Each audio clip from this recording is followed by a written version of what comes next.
Good evening, everybody, and welcome back here to Vidane TV. And happy first day of summer. Absolutely gorgeous outside. Great day to do a little bit of racing. We're here again on a Saturday night here with the East Coast Winter League guys. Dylan Kopech putting on the East Coast Classic, brought to you by Team 126 Racing. And got about 20 to 25 cars here. These guys are going to be running at North Wilkesboro Speedway and going to be running the SK Modified. So lots of action here. We're just wrapping up qualifying. Got about a minute and a half as looks like Thomas Rogers Jr. in the number 9 car currently on the pole with a 16.635. A couple of drivers making their final laps around this speedway. 2 laps of qualifying, and we'll see where everybody lines up here. And as always, I am the producer, Showtime Paul Strickland Jr. Always great to have you guys here. Running a little bit solo here in the broadcast booth. Going to be a little bit of a challenge here for me, but here at Vidane TV, we're always about making challenges happen and overseeing and overcoming. So pretty cool to be able to do double duty here tonight. So waiting for these guys to just finish up qualifying, getting a couple of things taken care of here in the booth and the production trailer, which is actually going to be the same chair tonight, so pretty excited about that.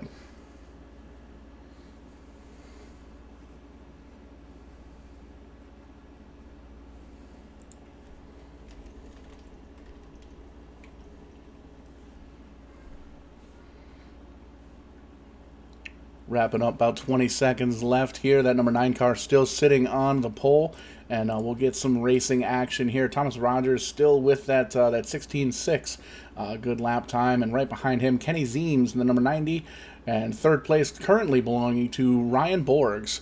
That's going to do it for qualifying. The flag man's going to wave that checkered flag, ending the session. Get going, get these cars on the grid, lined up. And looks like we're going to be jumping right into the warm-up session. Got about 5 minutes of warm-up. Basically an opportunity for these drivers to tweak the setups just a little bit. These guys run open setups, so they're able to kind of tweak the car to their driving ability and their styles. And gives us a good opportunity here to check out the national anthem.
Back here down at the end of pit road. Always good to hear the American National Anthem, and always cool to hear it on an electric guitar. Pretty cool to have Old Dominion Speedway shoot that video over to us and allow us to use that from a couple of months ago when we did the Old Dominion Speedway reunion show here on Verdane TV, which was very exciting. But a little bit different setup here tonight. We're on the SK Modifieds here at North Wilkesboro Speedway. Easy enough for me to call. So we're just wrapping up practice, the final warm-up here. looking like we're going to be getting ready to do some heat racing here. Just kind of going through the format here tonight. The feature is going to be 200 laps. The top 15 from time trial qualifying are going to make their way into that heater, and the heat races, we're going to be taking 3 from each. The rest of everybody else is going to go into a last chance qualifying race, and we're going to be taking 25 total. So that'll work its way through the heat races and the Conti races. So lots of racing action here coming up on Verdane TV, again here for the East Coast Classic at North Wilkesboro, presented by Team 126 Racing. Team 126 Racing, they actually donated $100 to be dispersed between the top 3 drivers here tonight, and that's definitely going to be some hard-earned cash, as going to be running 200 laps here at North Wilkesboro. So going to be a long, jam-packed action night here throughout the evening, and pretty excited to be calling the action. Looking now, looks like, as we're looking at the timing and scoring, easy enough for me to say, looks like we got about 20 drivers that signed up here. So a couple of guys, maybe 15 to 20 drivers. So lots of good clean racing here coming up. I can definitely see these guys putting on a good show. Probably limit the caution flags, as in many cases where you're able to see that there's only a couple of drivers, or maybe not an entire full field.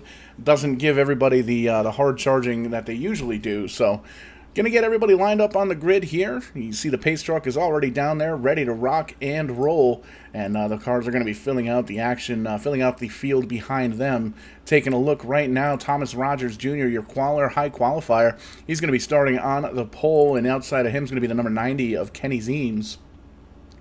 Inside of row number 3, waiting on him to make the call, the number 15 of Ryan Borgs, and Trent Goodrow in the 31 going to be on the outside of him. Starting 5th is going to be the 7 of Kyle Ely, and that plain black 7 car, and the 111 outside of him, that goes to Brandon Hughes. One more row back, number 4, Ken Zeems on the inside, 61, Clayton Edney going to be on the outside. And rounding out the field here, we see the 46 of Ryan Libby in that bright pink and yellow car, Jeffrey Eady in the 126. A couple of drivers still waiting on the call. I see Brandon Iego, James Gerald, and Dylan Kopech may very well just be the admin of tonight. Not sure if he's going to be racing. But then rounding out the field is going to be the 191 of Russell Peets.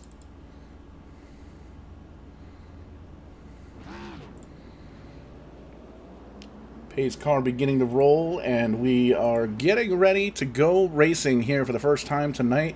These guys always put on a fantastic show. We ran their Sunday night season as they ran SK Modifieds weekly at Stafford Motor Speedway, and Teddy Hudgens in the 55 car won that championship. I believe he got it by about 30 to 40 points. So lots of wins for Teddy.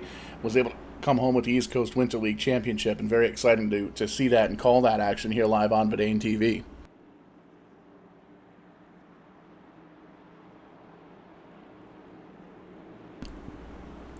Lights are going to be off on the pace car, so these guys have one more lap before we get that green silk flag flying in the middle of the air to get these drivers loose, turn them loose, and head on down to turn number 1 full bore. So really excited here. Thank you so much for joining us on Verdane TV through Facebook Live, through YouTube, and on Twitch.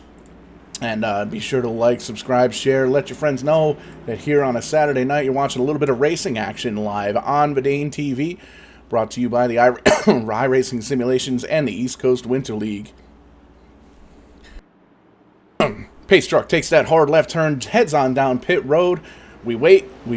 Green flag in the air, side by side, heading on down to turn number 1. Looks like Kenny gets a great jump in that number 90 car. He's going to be able to pass right around on the outside. We never usually see that work right off the start, but leader is going to be Thomas Rogers as he comes around.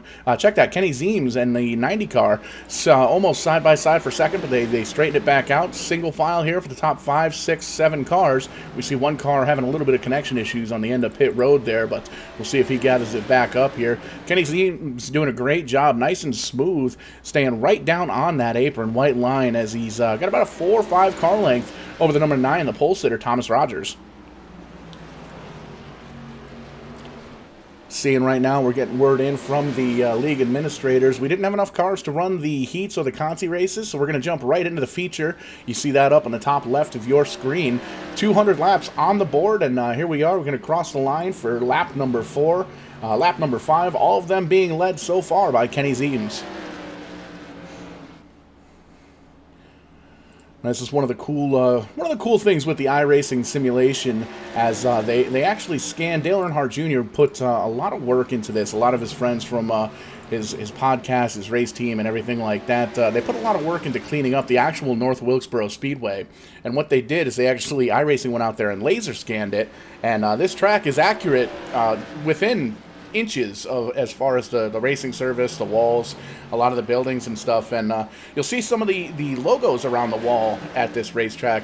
They essentially set this racetrack up as it was back in the late 1980s. So pretty cool to kind of go out there, get the surface rather scanned, and get it put into kind of a computerized layout. And they updated all the graphics with the 1980s cars, or the 1980s track. So kind of being able to step into a time machine right from the desk, your computer desk. These guys have steering wheels hooked up to it, so everybody's racing. A lot of guys race from their shops.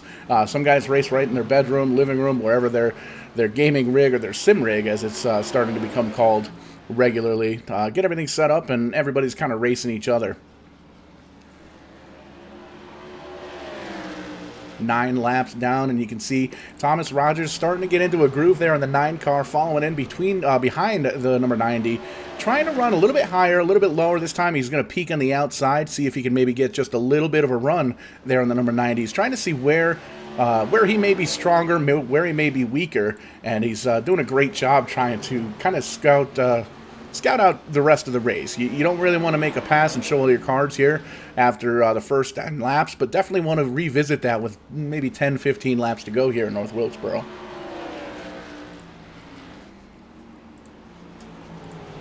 Doing a fantastic job here, 2x2 or single file here up for the first 2 cars, and great show, nice clean racing. Going to try and see if we can go through the field just a little bit. There you see that red number 15 with the yellow numbers. That's going to be Ryan Borgs, doing a great job, running just a little bit higher off of the apron than the top 2 drivers. So trying to feel out the setup and see what the tires are going to do. Looking like we got 11 cars checked at on the lead lap. Looking at 4th place right now, the 31 of Trent Goodrow, doing a great job as well. Everybody kind of single file, and the number 7 there, that plain black car, sponsorless car, so definitely hit him up if you're looking to get your name out there.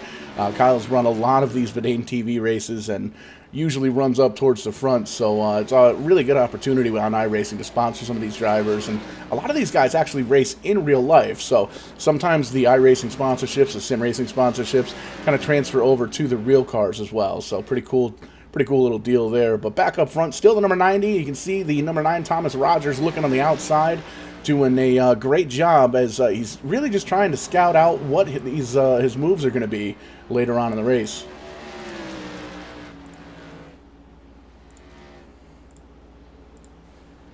Still bumper to bumper, nose to tail here for the top 2 spots.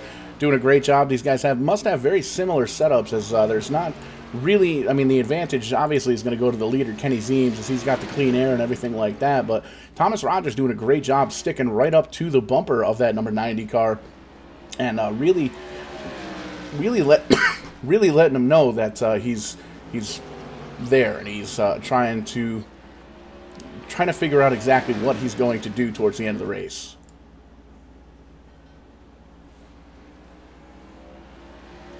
See in the back of the screen there, Ryan Borgs in the number 15 doing a great job as well. He's just kind of letting it ride right now. We're just about 20 laps in, crossing the line here for lap number 19.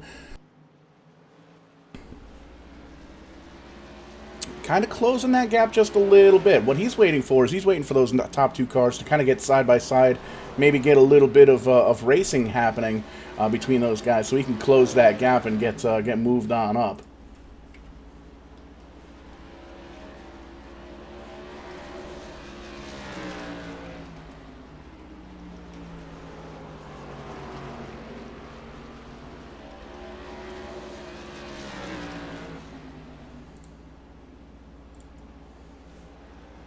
Still single file top 3. That's still going to be the number 90 of Zeems.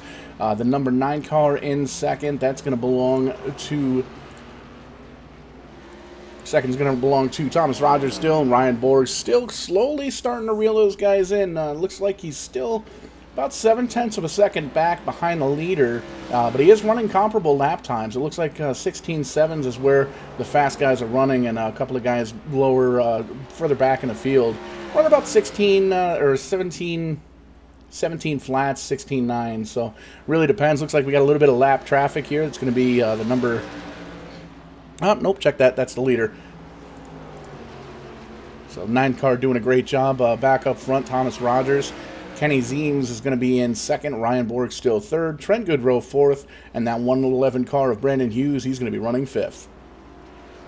Looks like we got a caution out now. Take a look, see if we can go through the field. There we see it. The number 7 car, Kyle Ely, is around. See if we can back this up here and take a look at exactly what put us under the yellow flag here on lap number 24.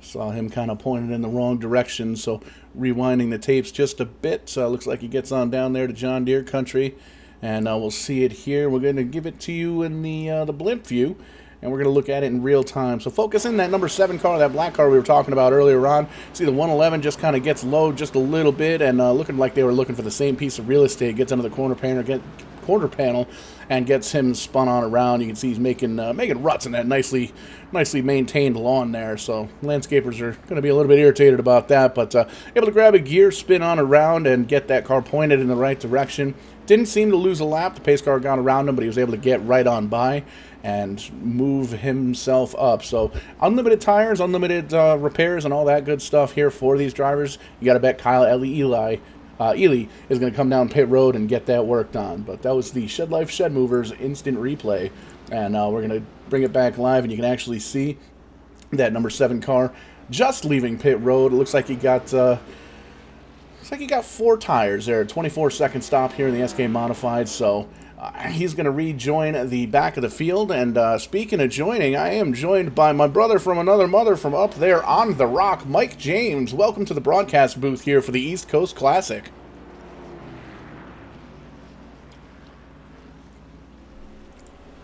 I'm definitely not losing it. He's here. I can hear it. I can see him, but we can't hear him.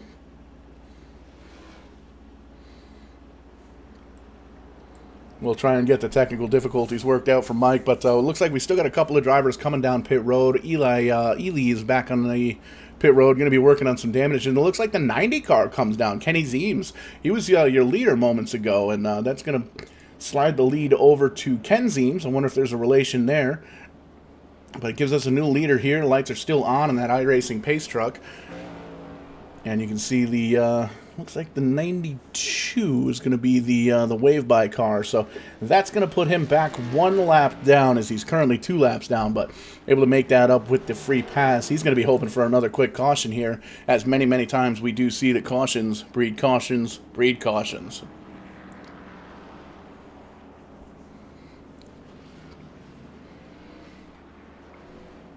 The lights are off on that iRacing pace truck. Everybody's going to be lining back up 2x2 all the way through. The leader's going to be the number 4 of Ken Zeems, Russell Peets, 191. He's going to be in second. Thomas Rogers, former leader here, he's going to be in third. Trent Goodrow, he's going to be fourth. And Ryan Libby, the 46 car, up to 5th position. And one thing to keep in mind here, these top 2 drivers did not pit under this caution, so everybody behind them's got 4 fresh feel-goods. The 4 and the 191, they're going to be on old tires. Doesn't really seem like it affects the 4 car on the restart. Gets that whole shot. It looks like he's got about a 5 car length lead as he heads on down into turn number 1. A big mess up back here. Looks like there's a little bit of calamity all the way back there, but seems like it's sorted out. We had a couple of drivers kind of slow, a little bit high, a little bit low. I'm not really sure what happened there, but great job by these drivers. Just real good heads-up driving, as they can see. There was some kind of mishap there, and everybody was able to avoid it.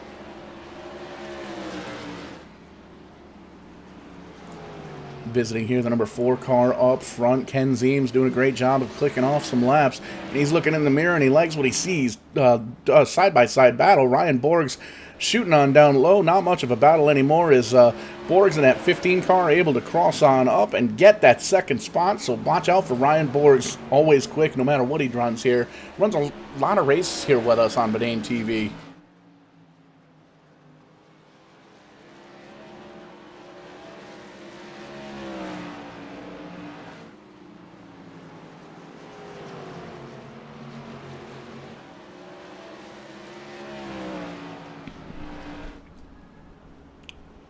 Still single file as these guys are working on lap number 33. Check that, 34 as they cross the stripe. Ken Zeem still leading, Ryan Borg second, Trent Goodrow third, check that, Russell Peets is fourth, and the number 61 car, Clayton Edney, doing a great job. He's moved himself up to fifth. Fourth now as he gets underneath the 191 machine, but Russell Peets having nothing of it, trying to hold on the outside line here at North Wilkesboro, doing a great job, kind of door by door. They're going to cross the line. Going to go to the 191 car momentarily as looks like we had a little bit of traffic there. So 92 kind of dips on down low. We saw him get the free pass, but it looks like unfortunately he's having some connection issues there where he's not able to stay there on the lead lap.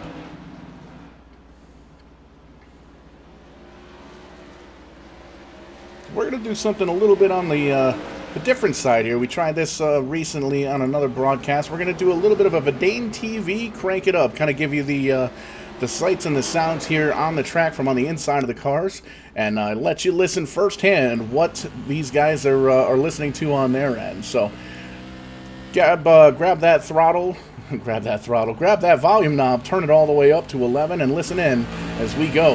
Verdane TV, crank it up.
Kind of a neat thing there we do at Verdane TV every now and again, and it's just really cool to be able to listen to these motor sounds. They're very, very similar to real life. Obviously, nothing really beats the roar of a race car in real life. But we're gonna see if we can check the booth here one more time. See if we got Mike on the rocks here from up there. Where are you from, Mike?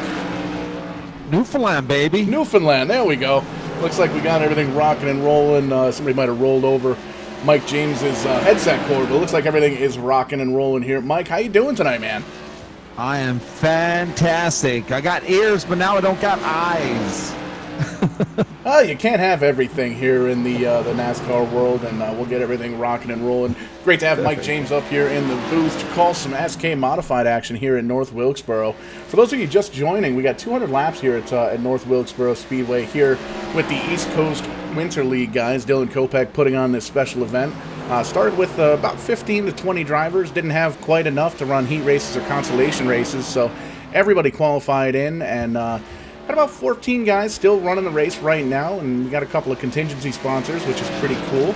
Trent Goodrow Designs is going to be sponsoring the Best Throwback Scheme. Jeff Eddy and Team 126 Racing, they're going to be sponsoring the actual event, and they donated $100 to get dispersed amongst the top 3 finishers. So pretty cool to see some of these guys race for the money, as we can actually see Ryan Borges has made his way up to the front. New leader there in that number 15 machine. And there's also a hard charger award that's going to be in memory of Tiger Tom Baldwin, so pretty cool to see that.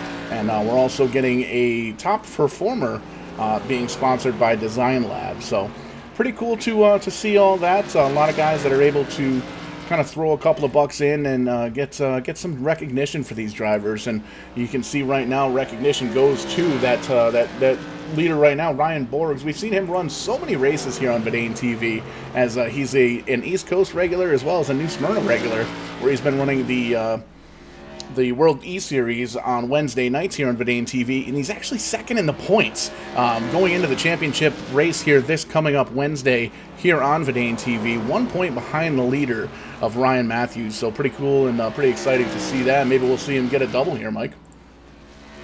Yeah, it'll be pretty exciting. This is my first modified race, so pretty excited to be here at North Wilkesboro. You know, I spent a lot of time with the Wheeling Modifieds in Charlotte. Keith Rocco, one in particular, one of the top drivers in the Modifieds. Got to spend a bit of time with him down in Charlotte. I've been talking about the Modifieds, but this is my first show, so pretty excited to be here with you guys. And Ryan Borges, total control right here on a Saturday night. For sure, and we saw a little bit of a bobble there out of the 15 car, but no harm, no foul. He was able to gather it back up and keep it pointed in the right direction, so definitely good news there. Drop back to second place, that number 4 car. Ken Zeem's doing a great job. Led a couple of laps here earlier on, running consistent lap times. Looks like he's about a tenth slower than our leader, Ryan Borgs, but that may very well just be from the clean air. And dropping on back to third, it looks like our closest battle is there. Trent Goodrow has it in the 31 car. The 111 of Brandon Hughes wants it right there on his bumper as they head on down into turn number 1.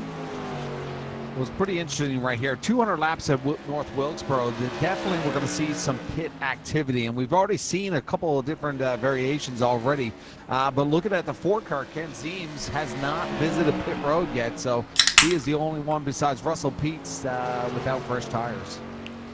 You're exactly right, and we actually made a quick caution here on lap 20. The 7 car got spun around and didn't hit anything, so was able to gather everything back up. It actually looks like he's retired from the race now. He's 15 laps down, sitting on pit road. But Ken Zeems was the only car that stayed out to not get tires. Everybody else came down. And I believe, looking at the pit stop times, everybody's right around that 20 to 24 second bracket. It looks like everybody else got 4 tires. But here we are, 37, 38 laps into a run. I think that's going to even the tires out just a little bit. And you can kind of see that because Ken Zeems still hasn't really lost any ground on third place, but he hasn't quite gained anything on the leader, Ryan Borgs, yet either. So new to me here tonight, but Kenny Zeems, is that a junior, the 90 car? You know, I'm not entirely sure. He has visited pit road twice, so only car on the track right now that's visited pit lane twice. One other driver that hasn't visited, like Ken Zeems, was Russell Peets. In that one, he's actually pointing in the wrong direction. That is Russell Peets. I jinxed him. Yeah, Mike with that Mike on the rocks with that broadcaster curse. Let's just talk about Russell Peets. You haven't been on pit road. It's time to go. That's it. Doesn't look like we're going to get a caution. He was down there in John Deere country, just kind of tearing up the lawn. Gets able to grab a gear, get pointed in the right direction, and get rolling here. Has already lost a lap, so we'll see if he comes down pit road or anything for tires. Doesn't look like there's too much damage there, so he might have just lost the back end of that race car. It'll be interesting once we get to lap 120, because fuel is definitely going to be a situation here at North Wilkesboro. And you know, it's great to be back here. We've done some super lates, and we've done some ARCA, we've done some late models here, so even some street stocks here at North Wilkesboro. So the modifieds here tonight, pretty excited to be here. Yeah, most definitely. And tomorrow night we're going super speedway racing with Tim's Corner Motorsports, running the trucks at Daytona. And man, that's going to be exciting. That's super speedways have always been my bread and butter. It's the only thing I'm actually good at. So I may very well jump in with those cats tomorrow night during practice and see if we can't get on top of the practice board there. But going to be cool to see all the guys from Tim's Corner Motorsports. And our very own Kyle Young is going to be racing tomorrow night. A pretty good super speedway racer in his own right. But we're taking a look right now. Lap number 65. Still your leader, Ryan Borgs, in number 15. Well, throughout those last couple of months, we've seen a couple bigger tracks, such as Richmond, Phoenix. So Super Speedway will be quite nice to see. But these modifieds, pretty slick look in my background, going all the way back to Detroit with a little formula racing. So I kind of like this open wheel car racing. This 15 looking very slick right now. Ryan Borges, one of the quickest cars on the track. He's got that 16.711. And the only one close to that, Thomas Rogers, threw down a 17.68. So two fairly quick cars, with Thomas Rogers Jr. now in 6th place. And a lot of these guys, they were actually at Stafford Motor Speedway, as most of the guys in the East Coast Winter League race there in real life. And Stafford Motor Speedway actually had the very first open practice here for all competitors. They have rented the track out a couple of times. A couple of guys were able to do some private testing. But tonight was the first time they actually opened the pit gates up for everybody. And we're going racing Friday night. 25% capacity up in the stands. And I believe the stands have actually already sold out, according to Stafford Speedway's Facebook page. So they did release the paddock gates. You can pretty much buy your pit pass ahead of time. A little bit of racing action going on there. 90 trying to make his way back up to the front. That's Kenny Zeems. So we got Kenny Zeems in the 90 and Ken Zeems in the 4. So it makes me wonder if that's a junior and senior, or a brother. And, well, I guess it would be kind of weird having two brothers named Ken. Well, hopefully it's not like the Orange County Choppers and we got junior senior battles, but they look like the 90's going to get around to 31 clean here, and Trick Goodrew was their target there. That's right, Mike. You just kind of gave him a little bit of a tappy tap. Said, "Hey, I'm here and a little bit quicker than you are." So what is it they say on the East Coast? Rat-a-tat-tat. Rat-a-tat-tats. That's right. And you can go down with the old Teddy Christopher rule. You can bump them once, let them know you're there. Bump them twice, say, "Hey, I want to get by." And then the third time you get bumped, well, you're looking at the wrong direction. It's too bad Dave wasn't here tonight from Virginia. You know, Dave and myself had a conversation about Robbins racing, and you know, he thinks it's okay, side bumps, but hard to the back. You know, is it sexual or is it racing? I don't know. Well, sometimes it's both. You gotta see who's gonna finish first, and well, if you get bumped in the back, I guess that makes you go a little bit faster, wouldn't it? You know what? I don't mind a scrub, you know, off that back bumper, especially if you're trying to get around someone, you know. But some people just not okay with it, especially on the last lap. Absolutely, we've seen that a time or two from a racer or two on Verdane TV. A lot of side-by-side action, bumper to bumper, door to door, door to bumper, roof to bumper, roof to side, roof to bumper, cage, all sorts of action. Guys flipping around and all of that such. But no flipping around here. Had a couple of quick cautions here. Lap 75, just crossed into lap number 76. Ryan Borges, your leader. Take a look at his stats. He's led 34 laps so far here tonight. And as you made mention, that 16.711, that's a fast lap. And I believe that's the fast lap of the race so far. Nope, there's a 16.6. Yeah. Thomas Borges. We looked it Rogers. up. Rogers, yeah. Yep. Rogers Jr. So we're going to call that junior. And Ryan Borg started third, qualified third quickest there, and has moved his way methodically up to that first position. Well, a lot of clean racing right now, but going back to a little bit of bump and runs, it's funny in real life racing. You know, I've been around the short tracks for some time now, and the ones that get really upset about the bump, and you know, it's funny. There are actually a lot of them are Dale Senior fans, which is a bit of an oxymoron. Oh, absolutely, and that's one of those things where it's almost like a virtual bump with Dale Senior. You look in your mirror, you see that big black Goodwrench logo, and it intimidates you. You kind of lose your thought process, and well, you wreck yourself, and it doesn't even get up to you. So, not really an intimidation factor in a video game, I wouldn't think, but we've definitely seen the chrome horns used a time or two here on iRacing and here on Verdane TV. Oh, I definitely think the intensity level of this iRacing series is just unbelievable. You know, even calling it from the broadcast booth, we've seen several races over this season where, you know, it was a nail biter right to the end. So we're not seeing a lot of that right now. A lot of separation between the cars. Ryan Borges in the 15 all the way up front. Got about a quarter of a track now, so not much contesting going on with the 15. Possibly if we get a caution here, we might be able to line them up. For sure, and looking like lap number 83 on the board right now, so just about halfway through this 200 lapper. And cool little tidbit of information about Ryan Borgs. Not really public information yet, but may very well be jumping into a street stock at Stafford Motor Speedway. Ryan Borgs is from Massachusetts, which is very, very close to Stafford. Stafford's maybe 10, 15 minutes from the Massachusetts line. We kind of working on a deal to put him in one of the rent-a-race car street stocks, so it'd be pretty neat to see that happen. That's going to be one of the... Hasn't really had any stock car experience yet. He definitely races go-karts and stuff like that, but after speaking with him after one of the new Smyrna races there, doesn't have any big kart experience, but definitely would like to try it out. So we're trying to work out a deal with him to see if we can get him into one of those street stocks that's rented out by Rent-A-Race Car. Well, that's kind of cool. You know, you think about drivers like Ty Majeski and whatnot. Like Majeski now all the way up in the top 3 of NASCAR. It's funny, I got to spend a bit of time with him at New Smyrna at during Speed Weeks. And, you know, he was even sponsored by iRacing back in the day. So, you know, some big drivers coming out of the sim, you know, William Byron and Ty Majeski and so on and so on. So, you know, it's kind of cool to see some of these drivers starting in the sim and then moving on to the real life short track. Yeah, and I mean, I'm not as much of a success story as a lot of those big names, but I kind of followed in some of their footsteps just a little bit, or tire tracks, as it were. Been doing the online sim racing for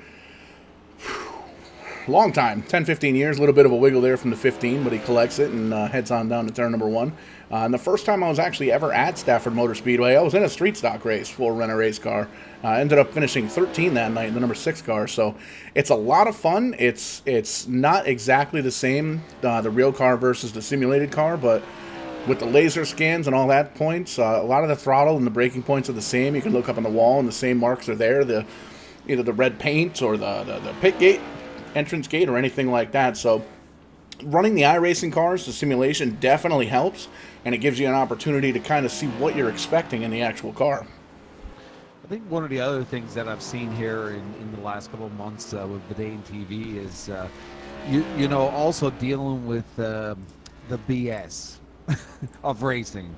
We'll say, I won't say the real word, but, you know, when you're talking about, you know, getting taken out in a race and the frustrations and, you know, either getting a penalty or whatnot from the director for something that you did, you know, a lot of that frustration, you know, it's good to kind of experience that even in the simulator before you get on the racetrack, because once you get on that track, when the helmets get strapped on, I always say, once you get a racer with a helmet on, there's no rules. Yeah, kind of putting your helmets where your mouth is, or where somebody else's mouth is, depending on who's swinging. You see the Ryan Borg's car coming up in the 126 lap car there, gets around him, has to feather the throttle a little bit, but gets around him, no harm, no foul, as we're riding on board. And it's one of those things, too, with a lot of these iRacers and simulators and sim racers. You know, if you get into a beef on track, you can really just, you know, type in all caps in the chat, or maybe use the voice chat command to yell back and forth, and sometimes you get over it, sometimes you don't. It all really depends on the drivers in the situation, but, you know, in real life, if you rough somebody up in practice, which has happened to me. I made a mistake one time. I was out practicing a car and looked in the mirror. There was nobody there, so I kind of went up high, and when I looked again as we were getting into the corner, there was somebody there, and I unfortunately put him up into the wall and scuffed him up just a little bit. And, you know, driving off the track, I see this great big King Kong Bundy looking guy, and looks like we got some smoke. The 9 car looks like he might have been around. Caution out here in lap number 98. We'll see if we can take a look at an instant replay here, Mike. Well, that's the caution we're looking at, and look at that, at the halfway point, the 97th lap. So that is going to be playing definitely some pit road activity. For sure. Unlimited amount of tires here during the East Coast Classic. Confirmed that with Dylan Kopeck, the league administrator, earlier on here. So great opportunity, especially with there only being 7-8 cars on the lead lap. So we'll take a look here at the Shed Life Shed Movers instant replay, and you can focus in on the 9 car, and he's following in the 31. Comes on down, shoots on the inside, coming out of 4, just loses the back end of the race car, tries to correct rather. Doesn't hit anything. Great, fantastic heads-up driving there. Spins it on around, grabs a gear, and gets it going. So good driving there, and he's even able to hold on to the lead lap. So good news there. We'll take a look at pit road and see what these drivers are going to be doing. See if anybody's going to come down and grab some tires. And it looks like everybody grabbed some tires. Yeah, everybody on pit road right now. So the question is, who's going to take 4? Who's going to take 2? The great thing is everybody is on pit road except for Ryan Borges. Borges is coming around now, going to put them all down a lap, so that's going to be a huge benefit. I believe he was down already before all this mass crowd is on pit road, so he might have only grabbed 2 to get back out fast. So May very well have been the case, and guys are got the cars jacked up, working on the virtual sheet metal. You can see the pace truck is coming on down, so putting a lot of these cats another lap down while they're on pit road. And we'll see where everything shakes out once everybody leaves and we gather everybody back up. But the good thing about this, you made it 100 laps. There's 100 laps to go. You know you can make it from here on out. Obviously, the tires later on might play a factor, but you don't have to worry about fuel mileage or anything like that, Mike. well, here's another strategy. Ryan Borges back on pit road. He's going to take the other 2 tires, I assume. He is now on pit road, and we're going to see him exit here in just a moment here. So that will be his 3rd visit tonight. Sneaky move from Ryan Borgs. Kind of getting off pit road real quick, maybe putting the guys, trapping them a lap down, and then coming back down to get the tires on the other side. That is one heck of a call here on a short track. We'll have to see where everybody falls in line here. Yeah, it's great to be back at North Wilkesboro. A big thank you to Dale Jr. and all the guys that put the effort to resurrect this track. Yeah, we were talking about that earlier on. It's cool to see. They kind of went out, they scanned the track, they got all the information and the data they needed, and you can look all the way around the racetrack. It's basically set up like a 1987 version of North Wilkesboro, but it's modern day with all the new technology and all that good stuff. So pretty cool here, and we can see everybody's... Oof, did you just see that? Yeah, the pace truck just kind of hopped over the pit wall. It looks like we may have extended the caution, and everybody went, and... It was like last night, the pace truck doing bunny hops off the anthills in Oxford. Oxford Plains, yeah. Yeah, it's one of those things with iRacing. Every once in a while, it'll kind of glitch out. If we want to add a lap or 2 of caution, it sends it green for a split second, and sometimes the drivers just kind of hit that, mash the throttle, and then they throw the quick caution. So sometimes it causes a little bit more harm than good. But under caution again here, lap 103. Less than 100 laps to go, and we're better than halfway. Well, 5 cars on the lead lap. Brandon Hughes in the 111, only 1 lap down. Oh, no, there's some adjustments here already. Brandon Hughes now on the lead lap, but Clayton Edney is showing 2 laps down. Edney almost needs to get 2 more cautions to get the lucky dog here tonight. It's going to be kind of a tall order with only having 10, 11 cars here left in the field, and it looks like we're just trying to work on getting everybody lined up in the correct position. We can see we're trying to get Clayton Edney to get on around those couple of drivers. So I don't know if that was a penalty that put them in the back of the pack or what the deal was there.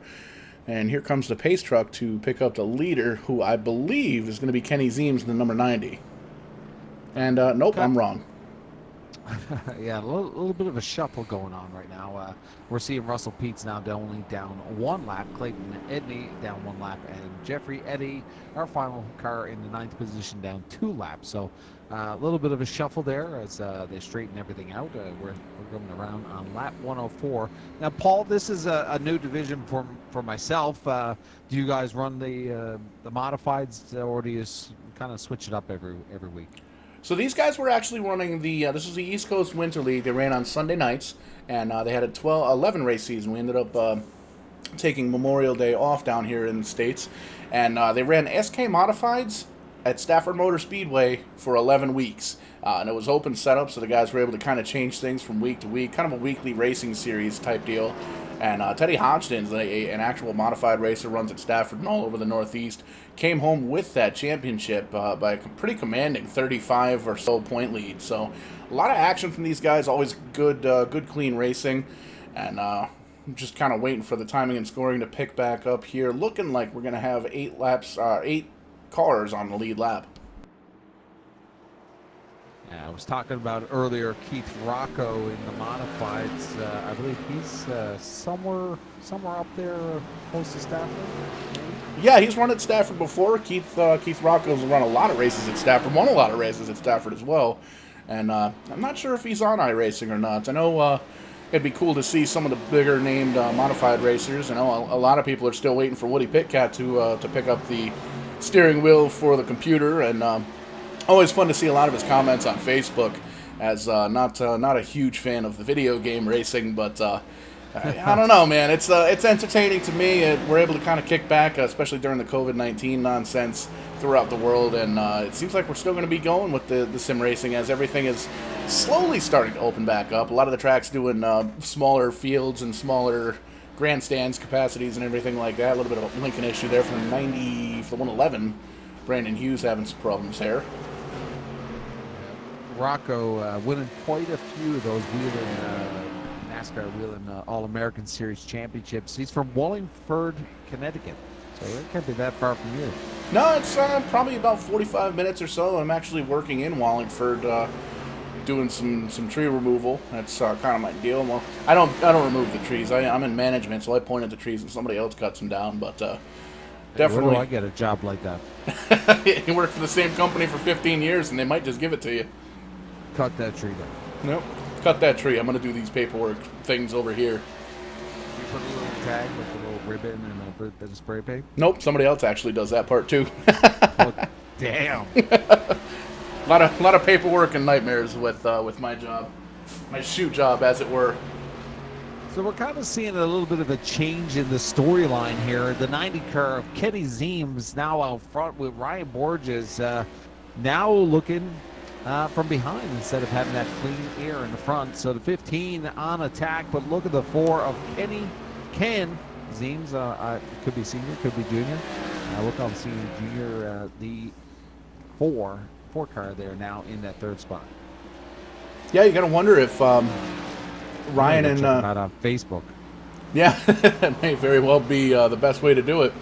Maybe we'll interview both Ken and Kenny Zeems here after the race, as we do the top 3 interviews after every race here. So we'll have to ask that question. We'll have to write it down on the notepad here. Hey, Kenny Zeems, I got a mutual friend with him, Alan Pedersen.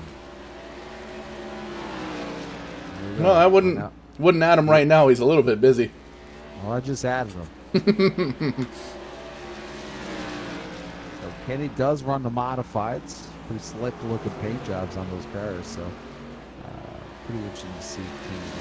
Yeah, that's one of my favorite things of going to Stafford Speedway, especially this year.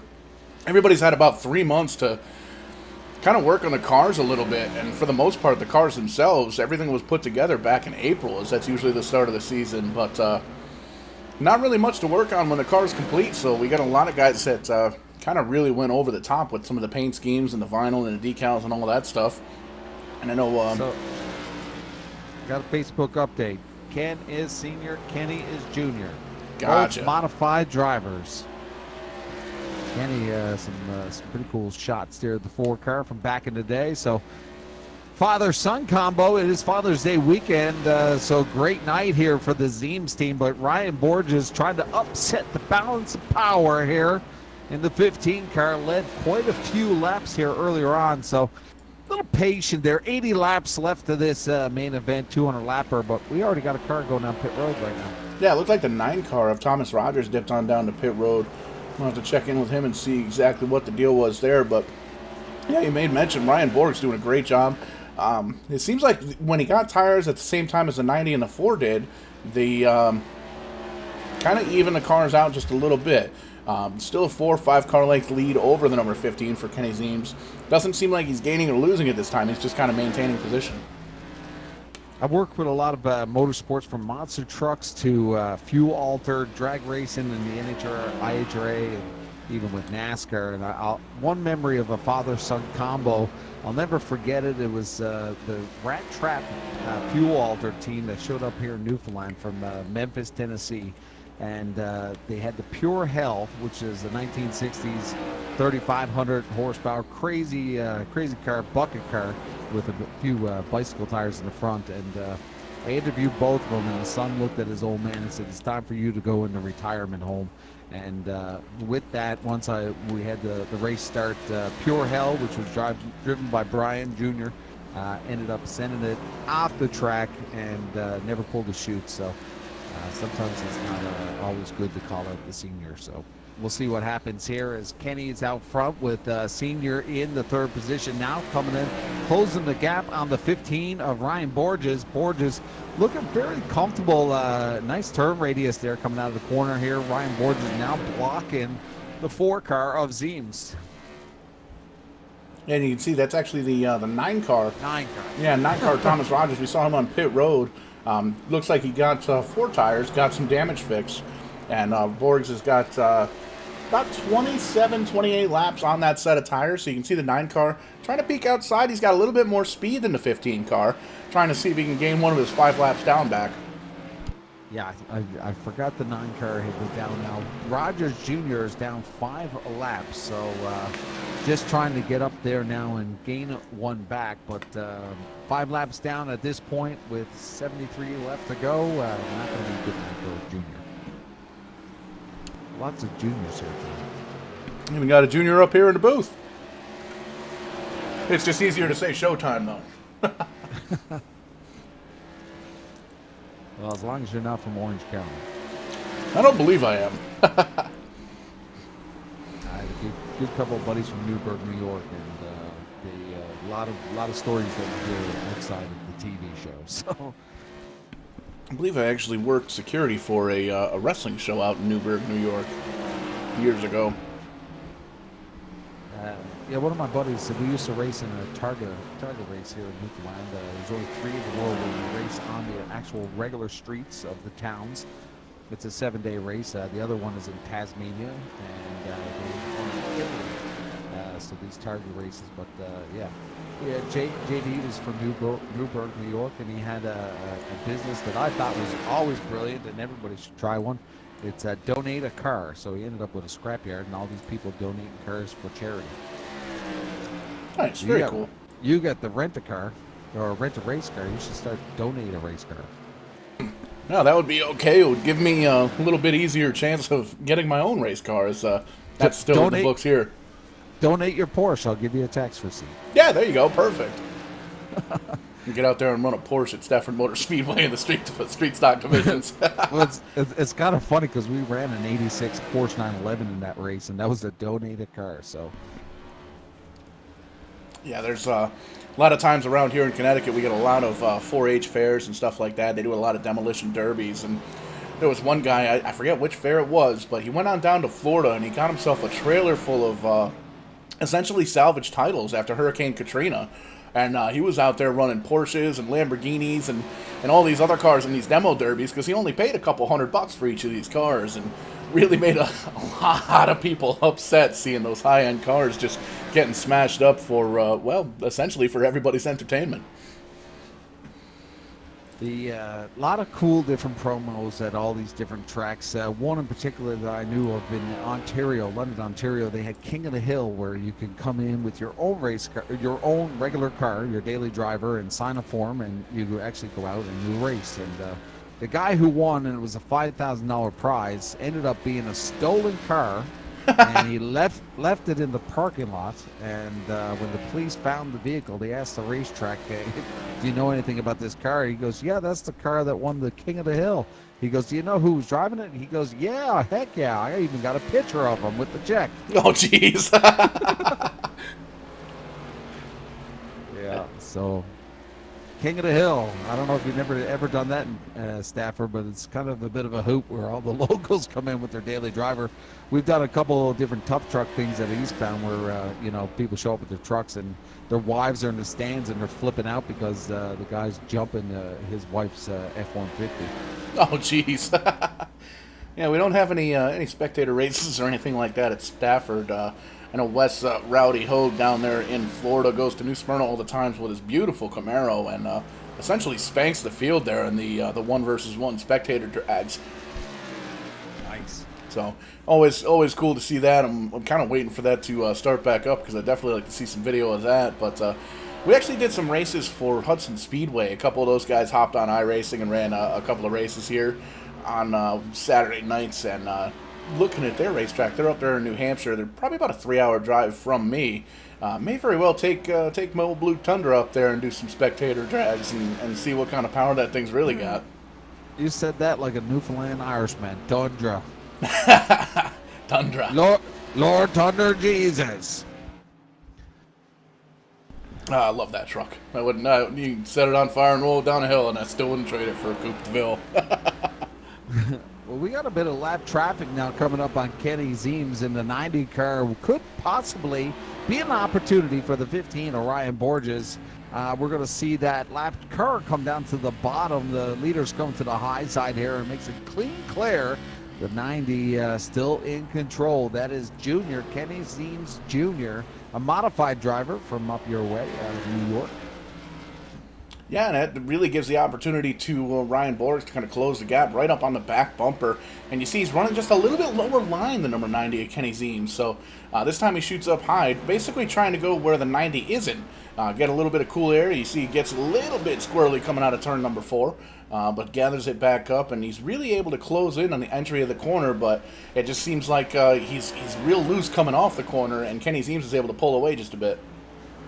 Well, the 15 kind of scented there on that last corner and made an attempt at it, but just couldn't take that apex of that corner.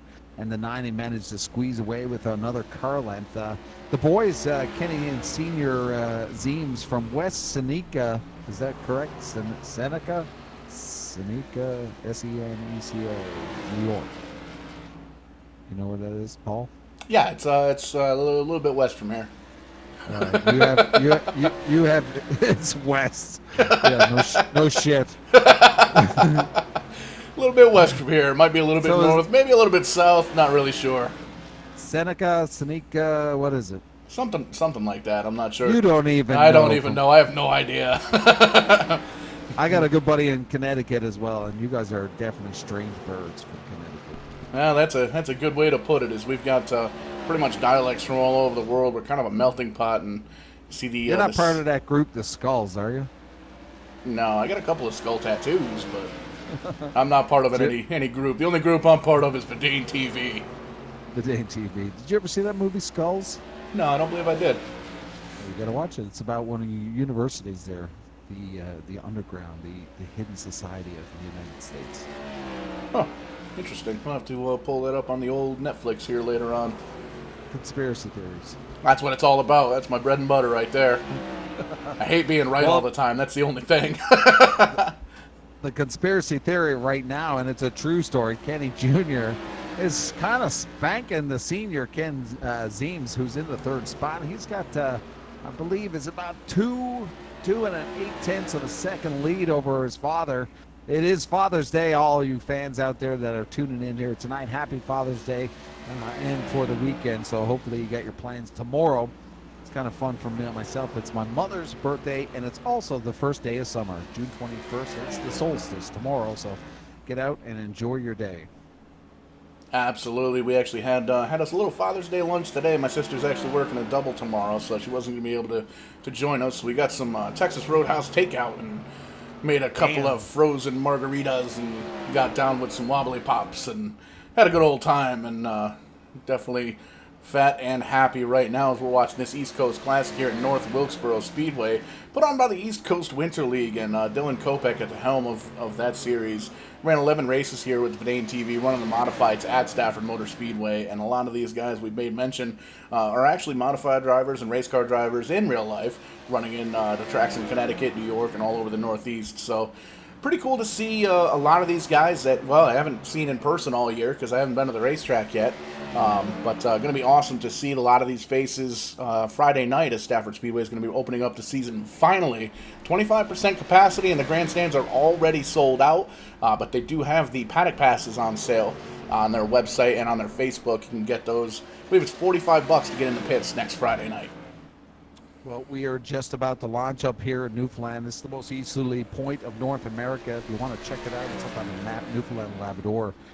Eastbound Park. We're just waiting to get the clearance from the government. So we're probably about 3 weeks away. We've been doing some testing today. I had some Bandoleros. We run the Legends. We run the NASCAR late models, and we also run some street stock stuff. So pretty exciting to get back to real racing. It's been a long winter and even longer spring. So tomorrow's the first day of summer.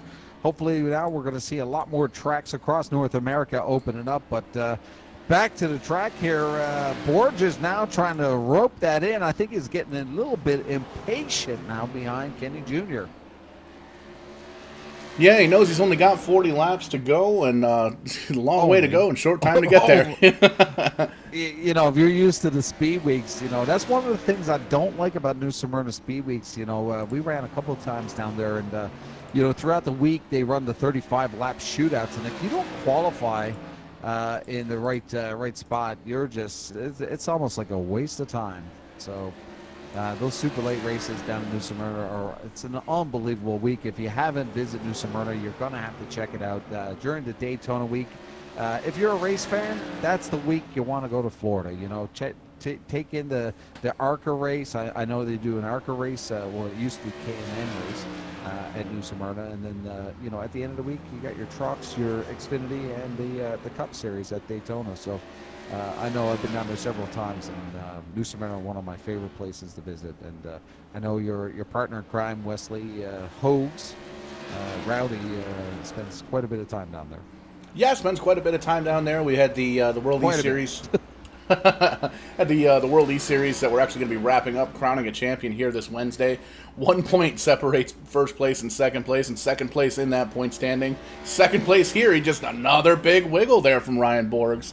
Running second right now, and you can see he's really trying to chomp the bit. Caution's out. Gonna have to take a look, see what happened there. But man, it gives Borgs maybe an opportunity to come down and get some 4 feel goods on that tire, because he's definitely looking squirrely coming off of turn 4.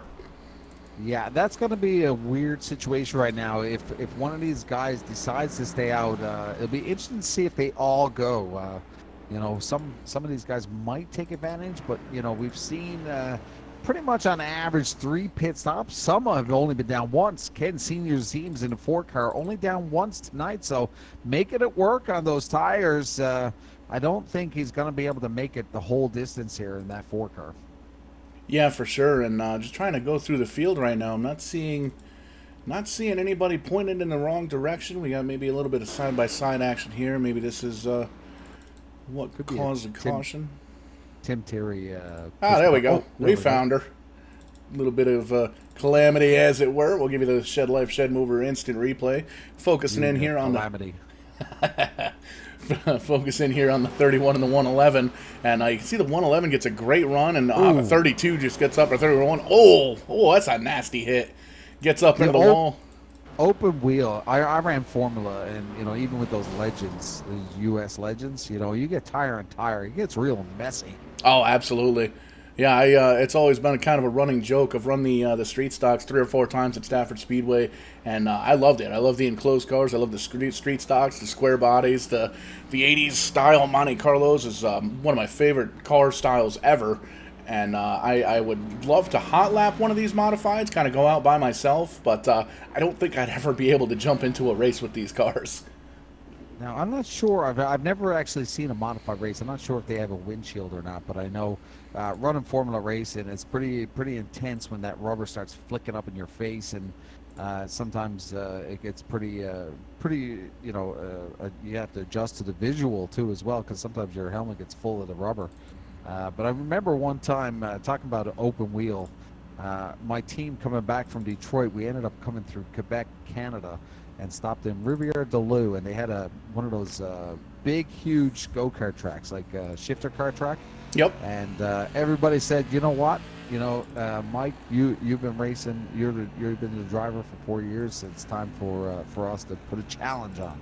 So my crew, there was 10 of us, and we ended up getting on the go-karts, and who ended up getting wheel on wheel? It was me, and I went over. There were no seatbelts in those go-karts. I almost killed myself that day. So, but yeah, it's pretty exciting to have the open wheel, and we've seen the U.S. Legends. You know, the U.S. Legend has the fiberglass covers over the wheels, but you know, you get in a big enough wreck that fiberglass don't mean crap. So, I've seen a few U.S. legends at Winter Nationals for the NX Series. You see some of these guys go 3 flips over and over the fences, and some pretty erratic wrecks from these open wheels. Oh, for sure, and it's even the guys with the full sheet metal bodies. You see them get caught up in some wrecks, and man, you look at some of the cars that get double hooked there, hook 2 tow trucks, one in the front, one in the rear, and you see them just kind of plunk them down in the pit somewhere and say, "Hey, yeah, good luck trying to get that thing on the trailer." Seen some really gnarly wrecks at Stafford Speedway, and man, it's a good thing that the safety has come such a long way because everybody's able to walk away after the fact. So pretty cool to see that, and definitely reassuring when you get strapped into one of those monstrous machines. Well, we're going to get a restart here on lap probably 170. Oh, lights are out, so we're going to go green here. But it's going to be Thomas or Ryan Borges to the front. Thomas Rogers is coming around.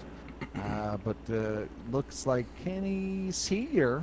will be on the inside of our number 2. So big advantage for the 4-car here, who also has new slicks.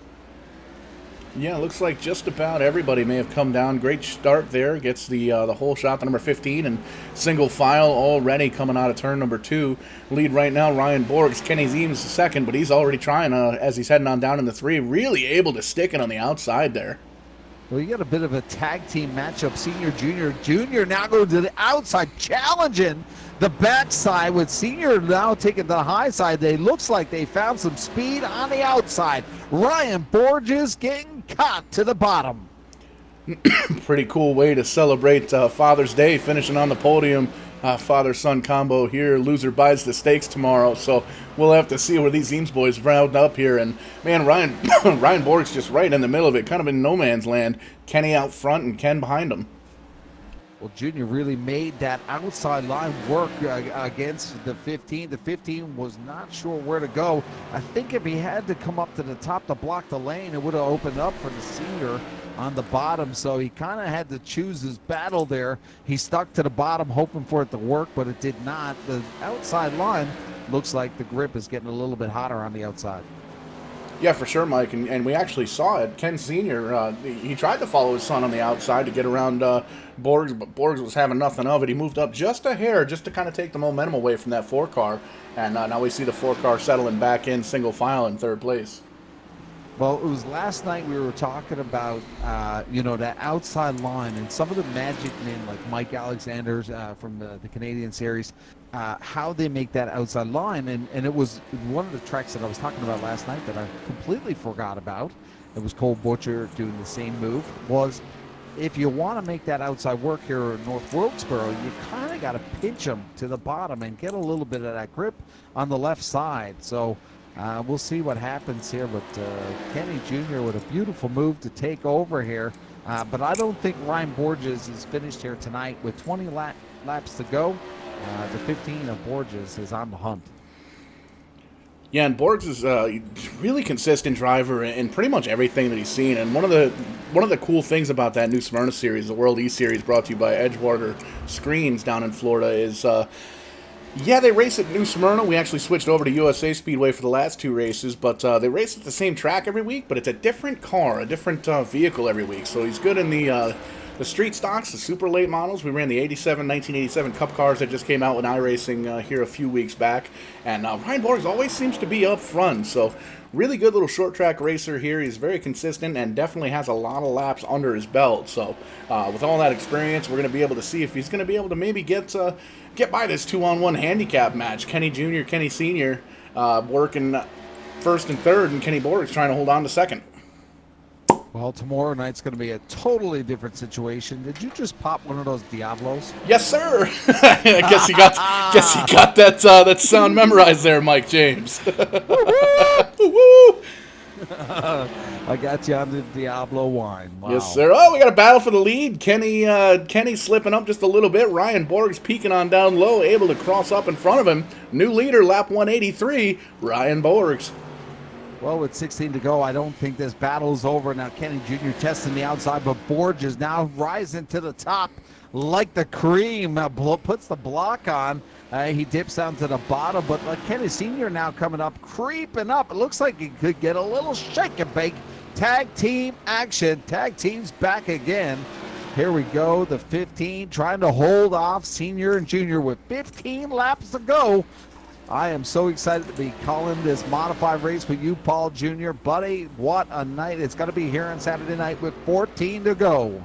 These boys are setting us up for a fantastic finish here. Going to be really exciting to watch. As you can see, teaming up, tag teaming, like you said, the 90 and the 4, father and son, Kenny Sr., Kenny Jr., right, trying to just kind of go nose to tail, and the 4-car slips back a little bit. Senior had a little bit of a mishap. He drops all the way back, still holds on to the 3rd position, but man, we were setting up to see maybe some tag team action to try and get around Borgs, but looks like Ken Jr.'s on his own.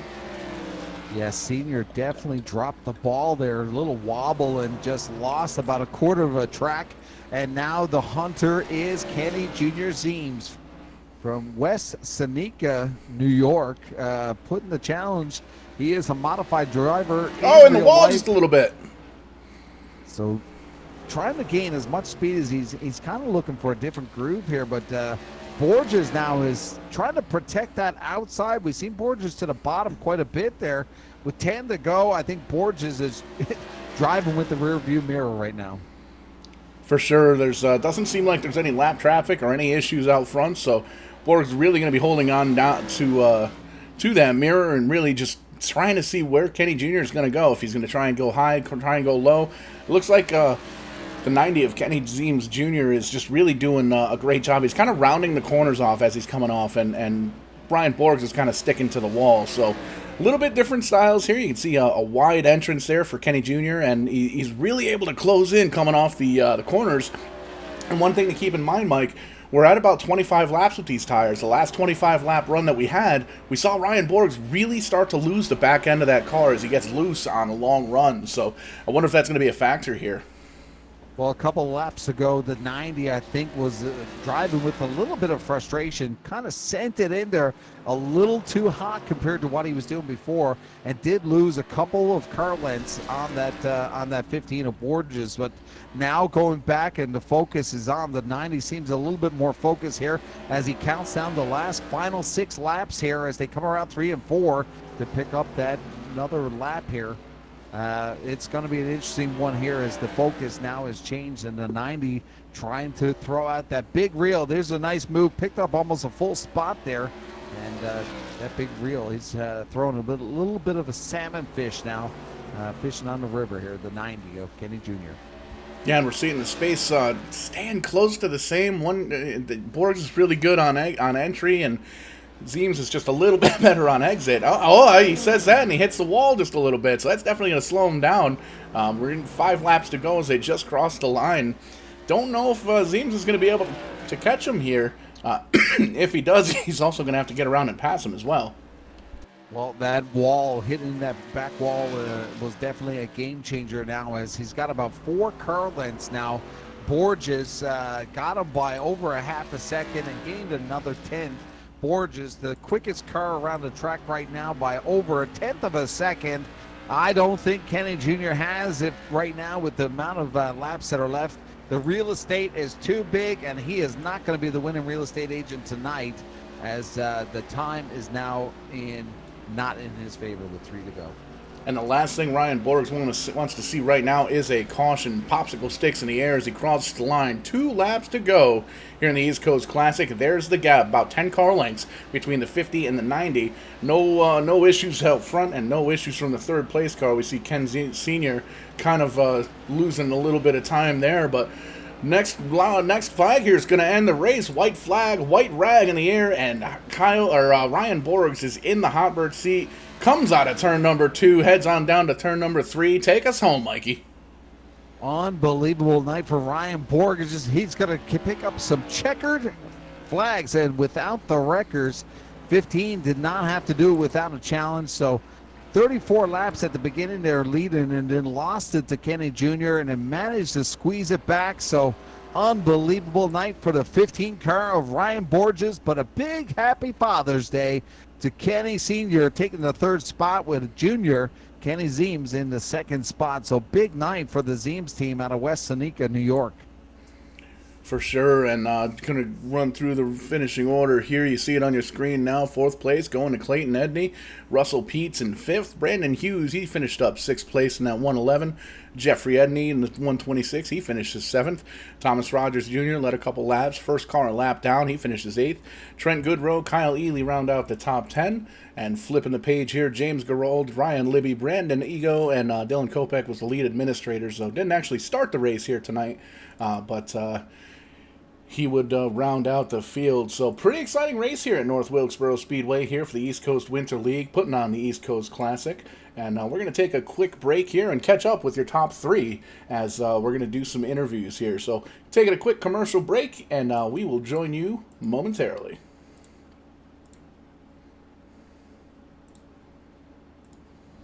Living with anxiety or depression can make everyday situations and interactions seem impossible, and getting the right help can be expensive and inconvenient. We're changing that with Tranquility. Our program follows the highly effective gold standard, cognitive behavioral therapy, which helps people change negative thoughts and unhelpful behaviors by teaching them skills to practice in real life. Using Tranquility is convenient. You can move at your own pace from your phone or computer, and you don't have to do it alone. Your one-on-one coach is there to help keep you motivated and supported all the way through. If you're ready to unlock the tools you need to approach the day with confidence, visit tranquility.app to sign up for a free trial.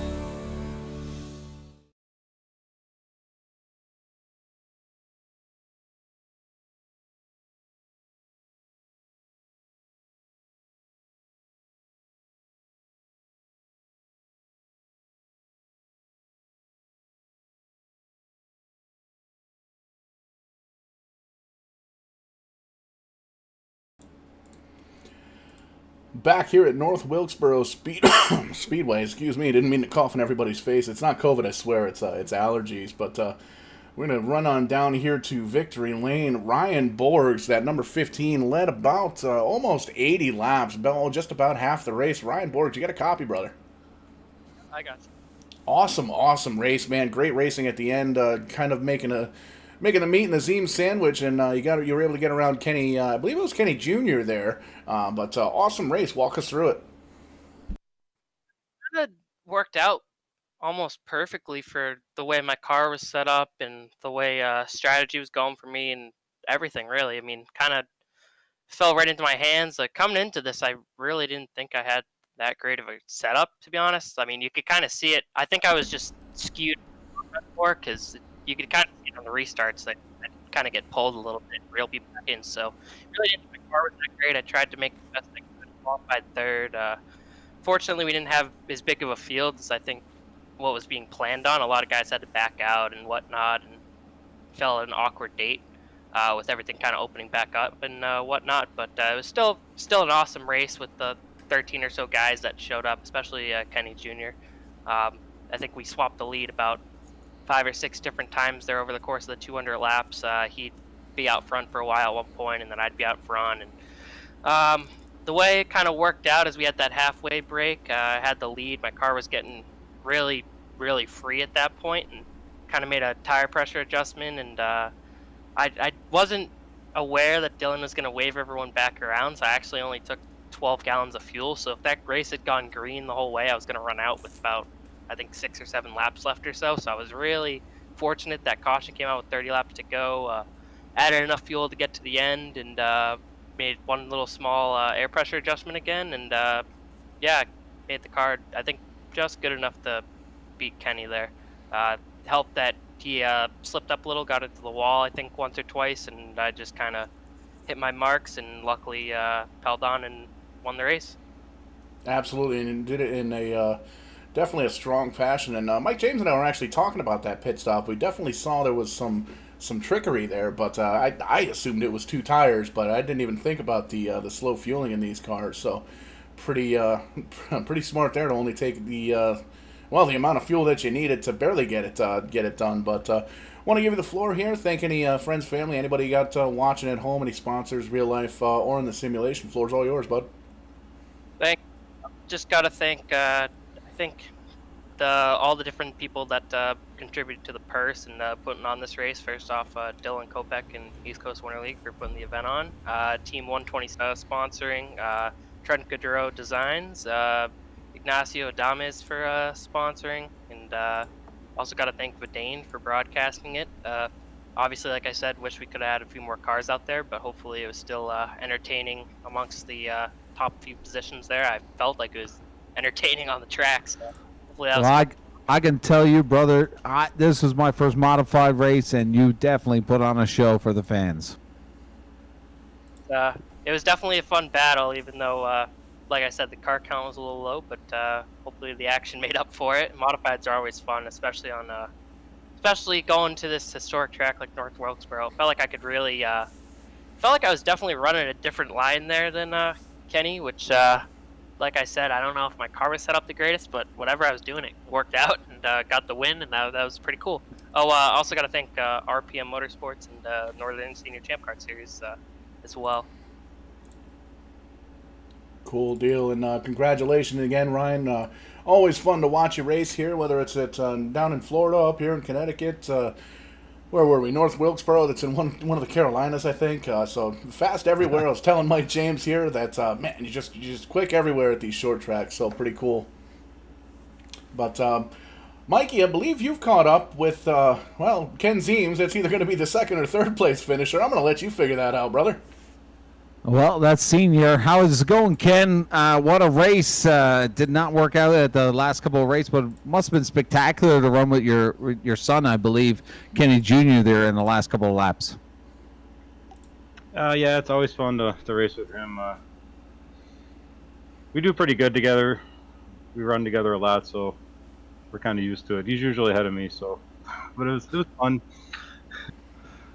Well, sometimes an old dog can learn new tricks. I know I race. I go back 25 years ago in racing, but this iRacing for some of us is a little bit over the top. But the young guys can really get around this track. But one in particular move that I kind of like was when Junior was to the outside there of Ryan Borges. You were looking at the bottom. Were you thinking that the bottom was going to work more than the top here tonight?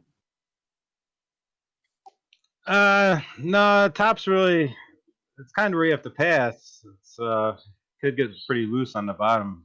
Top has the momentum. But I wasn't really looking to pass him. I was just kind of riding there behind him. I figured top three car, that's about what I had, third place. I mean, Kenny and Ryan they're pretty fast, so I'm happy with third. Wish Kenny could have held down there. He got into a wall a little bit there. Did a little damage, but that's good. Yeah, you gave him a good run there. So Ken, the season's kind of starting all over North America. Some of the tracks are going back. I did notice that you and your son are running the modifieds in real life. Any plans that you've had in the last month, or any future plans over the next course on the real track? Well, I don't race anymore. I used to race like street stock, super stock, like the SK style sportsman up here in like the Buffalo area. But we follow the modifieds and stuff. The ROC that's up here, so we follow them guys around. So we'll be going to some of those. Probably gonna hit Lake Erie here coming up actually. Very cool. Well, hopefully one day I get to see you in real life. Awesome run. Congratulations. Anybody in particular you want to thank tonight? Yeah, actually, I got to thank Chris Apcar. He's our team owner from Apcar Esports. He puts us in these races, and like I said, we really appreciate everything he does. So it's good we got 2 cars in the top 3 here for him tonight. So like I said, thanks to him. We appreciate it. Very cool. Well, pretty cool to see. It's actually the first time we've had a father-son duo take 2 spots here in the podium. Now, was there any kind of Father's Day friendly bet in there? Was it loser buys the steaks tomorrow? Anything like that? No, he didn't say. But I don't know. Actually, our numbers were messed up. So usually I'm the 90. So I told him, I go, don't worry about it. I go, just run my number for my Father's Day present. So that's there you go. Yeah, it worked out that way. Awesome. Well, great race. Very entertaining, and pretty cool to see a father-son duo here. And Happy Father's Day tomorrow to you, sir. Yeah, I appreciate it, guys. Thanks a lot. Hey, Ken, as a father of 5 kids, he better be buying the steaks tomorrow. I'll run that by him. he made more money than me tonight, so I think he should. There you go. He needs to go to Costco and get the AAA, the nice ones. There you barbecue, go. and get it all nice and ready for you. Yeah, that sounds like a good idea. I know Mom would appreciate that too. So. All right, well, run we'll that give him shit now in a couple of seconds. Absolutely. So great to catch up with our third place driver there, Kent Zeems, and man, great racing here at North Wilkesboro, Mike. Your first modified race here. Just looking through the driver chat, doesn't look like we have Kenny Jr. here, but yeah, I think he's shying away because he knew his old man was going to be in here. That's right.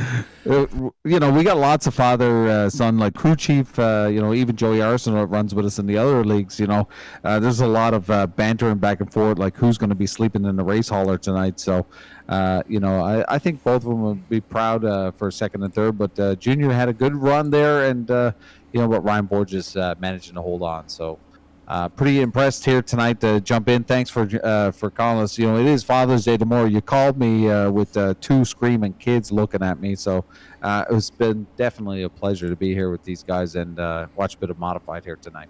Absolutely, man. I definitely appreciate you making the call here, even though it was last minute. Do want to just take a quick moment, though. We do have a little bit of contingency action to take a look at here. We're looking at the car earlier on as he was sitting on pit road getting ready for practice, but that's going to be the Hard Charger Award, and that's going to go to Thomas Rogers Jr., and that is in memory of Tiger Tom Baldwin. So basically started 8th. No, he started first, and we'll have to figure out exactly what the scoring was, because that's actually where he was in that point in time, but made his way up through the field and was able to get that taken care of and get that Hard Charger Award. So pretty cool. We're getting that from the race administrators. And there's actually there's a best throwback fan vote. So we're going to have you guys out there listening. Head on over to the East Coast Winter League page. I believe that's for drivers and spectators, where they can actually go through and vote for their favorite throwback scheme here tonight. And that's going to be sponsored by Trent Goodrow Design. So pretty cool to have those guys on board as well. Excuse me. And that's the top performer as well. That's going to go sponsored by Design Lab. So a couple of companies kind of jumping on board here and really giving these guys a little bit of Father's Day stake money, as it were. And just always cool to see companies kind of jump on board and throw in a couple extra bucks, a little bit of extra motivation to do well in these races. But I think we're going to wrap everything up here, Mike. Just kind of looking through the pits. Doesn't look like we've got anybody else to talk to here. Man, final thoughts, Mike? You know what? I jumped in about 30 laps in, and pretty impressed with everybody. It wasn't a huge field, but there was lots of action there at the front. Pit road was a factor.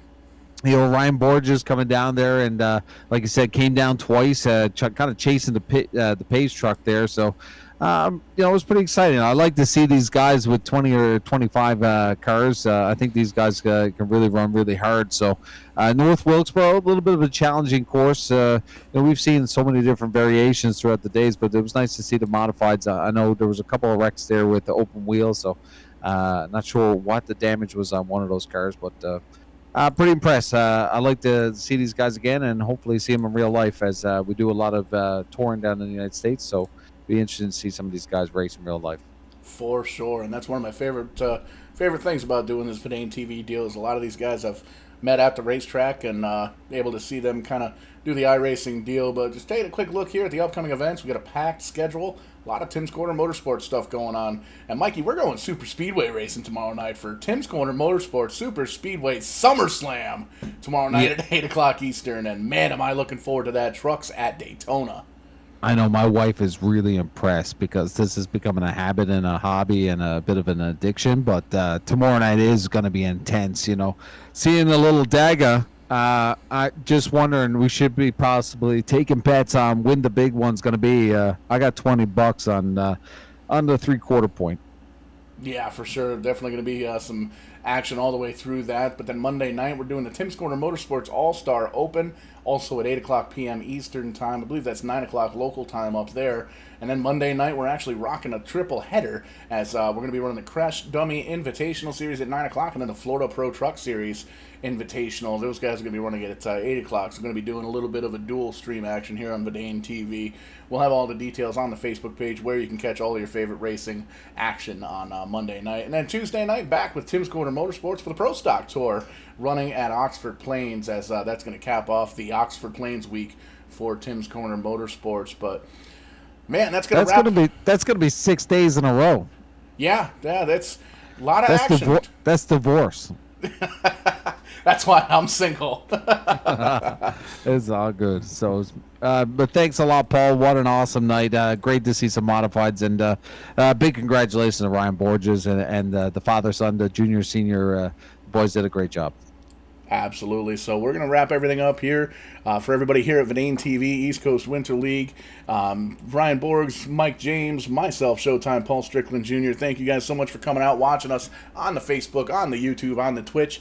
Be sure to like, subscribe, share, all that stuff. Let everybody know that you watch some live racing action right here on Verdane TV. And if you're a gamer looking for some gamer streams, shoot on over to Twitch, twitch.tv/Verdane Racing TV, and give us a little follow as it helps us out big time over there as we're trying to kind of vamp our Twitch channel up just a little bit. But for everybody here at Verdane TV, thank you guys so much for coming out, spending your evenings with us. Happy Father's Day, happy first day of summer. Catch you guys on the flip side, and when we do, we're going to be doing it live.